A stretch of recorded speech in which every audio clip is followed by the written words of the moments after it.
साथियों नमस्कार, आप देख रहे हैं पब्लिक दस्तक। साथियों, दरघटा विधानसभा ढोलमपुर ग्राम सभा में आज आज़ाद समाज पार्टी का नुक्कड़ सभा था और किसने क्या क्या कहा है और देखिए, तब आपको पता चलेगा।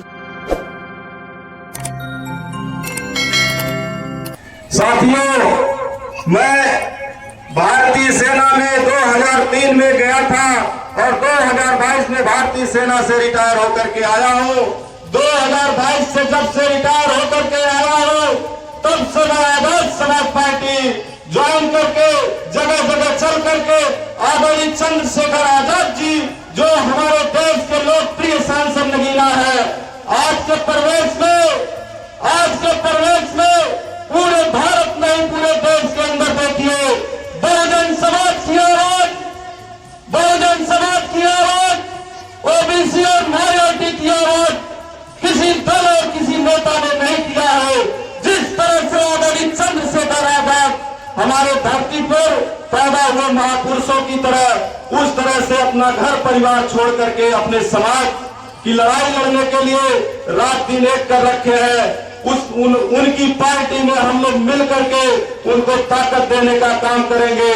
मैं कहता हूं कि आजीवन इस पार्टी में आए हैं और इसी पार्टी से खत्म हो जाएंगे। जब तक हम लोग जिंदा रहेंगे तब तक आदरणीय चंद्रशेखर आजाद जी के लिए काम करेंगे, दूसरे किसी नेता के लिए काम नहीं करेंगे।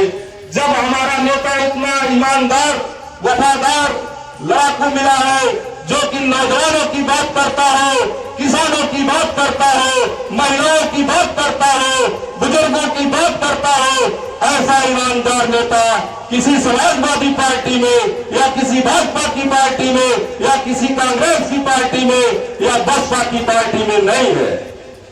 मैं कहता हूं कि सभी लोग मात्र एक नेता मानकर आदरणीय चंद्रशेखर आजाद जी के लिए अपना जी जान लगा करके आजाद समाज पार्टी में सदस्यता ग्रहण करे और जगह जगह जाकर के लोगों को समझाए कि हमारी लड़ाई लड़ने के लिए मात्र चंद्रशेखर आजाद जी ईमानदारी से लड़ रहे हैं, बाकी ना कोई पार्टी के नेता लड़ रहे हैं, ना कोई सामाजिक कार्यकर्ता लड़ रहे हैं। इसलिए मैं खास करके माताओं से अपील करता हूं कि जाइए गांव गांव समझाइए, घर घर समझाइए। दूसरा चीज, मैं एक चीज और बताना चाहता हूं कि आप लोग अपने वोट की कीमत समझिए।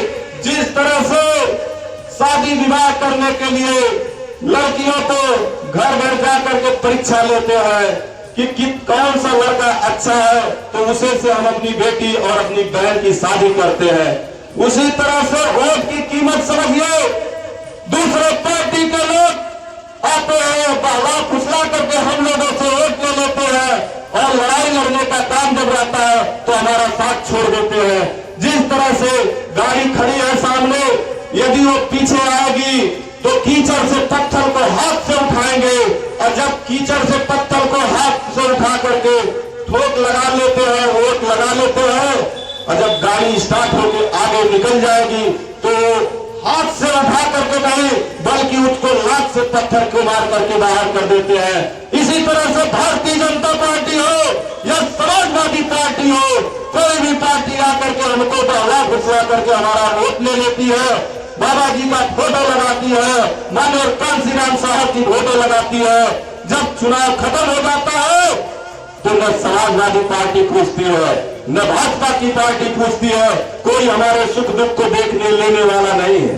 अभी जाकर के देखिए, जब किसानों की बात होती है, वर्तमान समय में अभी गेहूं काटने का सीजन आ गया, सरसों दाने का सीजन आ गया, सब कुछ जब आलू खराने का सीजन आ गया तो देखिए तेल के लिए पेट्रोल पंप पर लाइन लगाकर खड़े हैं, लोगों को तेल नहीं मिल पा रहा है। जैसे सीजन खत्म हो जाएगा उसी तरह से तेल का बर्बाद हो जाएगा। जरूरत जब किसानों की होती है तो कोई नहीं सुनने वाला है, जरूरत जब नौजवानों की होती है कोई नहीं सुनने वाला है, जरूरत जब मुसलमानों की होती है कोई सुनने वाला नहीं है, जरूरत जब बहनों बच्चों के ऊपर अत्याचार की होती है कोई सुनने वाला नहीं है, जरूरत जब पढ़ाई की होती है कोई सुनने वाला नहीं है, जरूरत जब दवाई की होती है कोई सुनने वाला नहीं है। एकमात्र नेता आदरणीय चंद्रशेखर आजाद जी है, जो इन सब मुद्दों के ऊपर आवाज उठाते हैं। जो अपनी राज में जितना दलित समाज के लड़कियों के ऊपर बलात्कार हुआ, मुस्लिम समाज के लड़कियों के बलात्कार हुआ, पिछड़े समाज के लड़कियों के साथ बलात्कार हुआ, किसी पार्टी ने ऐसा नहीं किया। ये बलात्कारी पार्टी। और दूसरी, आप देखे होंगे सुल्तानपुर से एक वीडियो आई है, पेट्रोल पंप के सामने मोदी जी गैस लिए खड़े रहते हैं कि मतलब हम धुआं अपने बहन वीडियो को नहीं होने देंगे। लेकिन आज ऐसी समस्या है, हंसी का यूट्यूब लोग बना रहे हैं कि गैस को लेकर महिलाएं और बच्चे यूट्यूब पे हंसी का मजाक कर रहे हैं कि क्यों। आज हमारे घर में लोग आदत बना लिए थे कि गैस से हम खाना बनाएंगे, गैस नहीं मिल रहा है। आज हम लोग आ रहे थे रोड से तेल के लिए, लोग तेल पैसा दे के लेना चाह रहे हैं, उनको पुलिस मार रही है। आखिर क्यों? करना क्या चाहते हो आप? रेल बेच लिए, ट्रेन बेच लिए, गैस खत्म हो गया, देखने को नहीं मिलता है मट्टी का तेल, और आज पेट्रोल और डीजल में भी आग लगा। मोटरसाइकिल लोग लेके चल रहे, उसमें डिब्बा बांध के, ऐसी स्थिति है। हो सकता है ये सरकार लॉकडाउन भी लगा दे तो इतना जुर्म और जास्ती गरीबों के साथ हो रहा है, कोई नहीं आवाज उठा रहा है। हमारे जनाब चंद्रशेखर रामर जी इस पे आंदोलन करने वाले हैं कि ये जुर्म और जास्ती कब तक लोग सहेंगे। सोचना होगा आप लोगों को। अगर सोचेंगे नहीं तो दिन दूर नहीं जब ही मानववादी लोग दलित समाज के ऊपर जुर्म और जास्ती करते थे, पीछा झाड़ू भागते थे और आगे कुल्हड़ लेके चलना पड़ता था। उससे भी बदतर ये जिंदगी जीने के लिए हमको विवश कर रहे हैं। मैं सवाल करता हूं कि आज जो पेट्रोल की समस्या है, क्या ये भाजपा वालों को तुरंत मिल जाता है? नहीं मिल रहा है। दलित समाज को भी नहीं मिल रहा है, पिछड़े समाज को नहीं मिल रहा है, न मुस्लिम समाज को मिला। सबको एक लाइन में ये सरकार ने खड़ा कर दिया। इनकी कोई नीत नहीं है। जब चंद्रशेखर रामर जी, आपने टीवी में देखा होगा, जब वो बोलने के लिए खड़े होते हैं तो सारे सांसदों का आंख एकदम और दिमाग काम नहीं करता कि कौन सा मुद्दा बोलेंगे। आज आप लोगों से मैं ये गुजारिश करता हूं कि हमारे पार्टी को ज्वाइन करिए। महात्मा गौतम बुद्ध साहब ने अप दीपो भवा का जब नारा दिया और कहा अपना दीपक स्वयं बनो, तो सारे मनुष्य, सारे लोगों के अंदर यह सोच पैदा हुई कि अपना दीपक स्वयं बनना चाहिए। और उसका एग्जाम्पल, उसका उदाहरण यह हो सकता है कि जब तक हम खाना नहीं बनाएंगे तब तक हम खाना नहीं खा पाएंगे, या जब तक हम निवाला को अपनी उंगली से नहीं उठाएंगे तब तक वो मुंह में जाएगा नहीं। तो अपना दीपक स्वयं बनना चाहिए। तो ऐसे महान पुरुषों को नमन करना चाहिए जिनका नाम बोधिसत्व बाबा साहब डॉक्टर भीमराव अंबेडकर है, जिनकी किताब संविधान ने भारत के प्रत्येक नागरिकों को समानता का अवसर दिया, अधिकार दिया।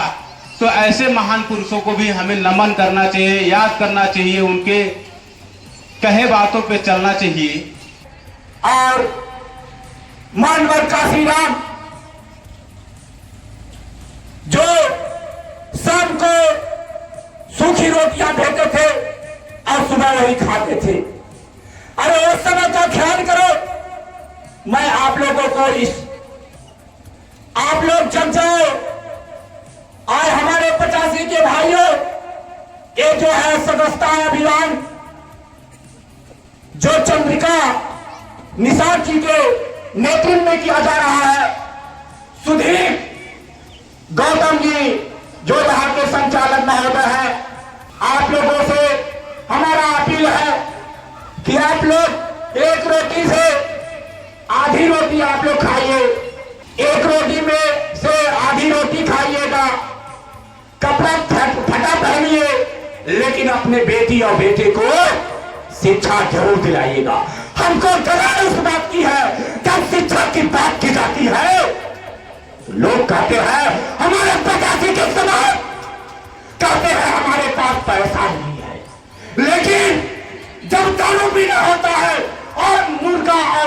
खाना होता है तो उनके पास पैसा। हमारा समाज ऐसे नहीं जाएगा। आए हमारे समाज के लोगों, हमारे जो भाई जो है ठेले पर बैठे हैं, मैं उनका भी इस दोबार क्षेत्र की धरती से स्वागत करता हूं, अभिनंदन करता हूं। जब शिक्षा की बात कही जाती है तो लोग कहते हैं पैसा नहीं। अरे पैसा कब रहेगा? जब उनको दारू पीना रहेगा। पैसा कब रहेगा? जब मुर्गा और मीट खाना रहेगा। अरे हमारे समाज के लोगों, जब जाओ, अरे चंद्रशेखर भैया के हाथों को मजबूत करो। जब तक हमारे 85 की लड़ाई लड़ने के लिए चंद्रशेखर भैया निकल चुके हैं, उनके हाथों को मजबूत करने के लिए और आजाद समाज पार्टी के हाथों को मजबूत करने के लिए आप लोग निकल पड़ो नौजवानों। संत कबीर नगर की धरती पर और दोबा क्षेत्र की इस कटिया और जो है इस कृषि क्षेत्र में काटते हुए सरसों का कटाई चल रहा है। तेल की महामारी देख रहे हैं हम लोग। अरे जो है हम लोग देख रहे हैं कई पेट्रोल पंप है, कम से कम हजार गाड़ी जो है लगी हुई है तेल की लाइन में, लेकिन तेल नहीं मिल रहा है। लेकिन आप लोगों से हमारा अपील है, अरे आपका लड़का, गरीब का बेटा, किसान का बेटा निकल चुका है पूरे पूर्वांचल का अलग जगाने के लिए। हमारे भाई आ गए हैं जो राही जी है, मैं स्टेट के माध्यम से दोबा क्षेत्र की धरती पर उनका मैं हार्दिक अभिनंदन और वंदन करता हूं। उसके लिए बारीदिहा पुल से लेकर के मुरादिया बाहर जो जाता है रास्ता, उसके लिए बारीदिहा में आज 7 सालों में अंबेडकर प्रतिमा नहीं लगी और हमारे कहने के लिए कष्ट है। उसके लिए जेल की सलाखों में क्या आपका भाई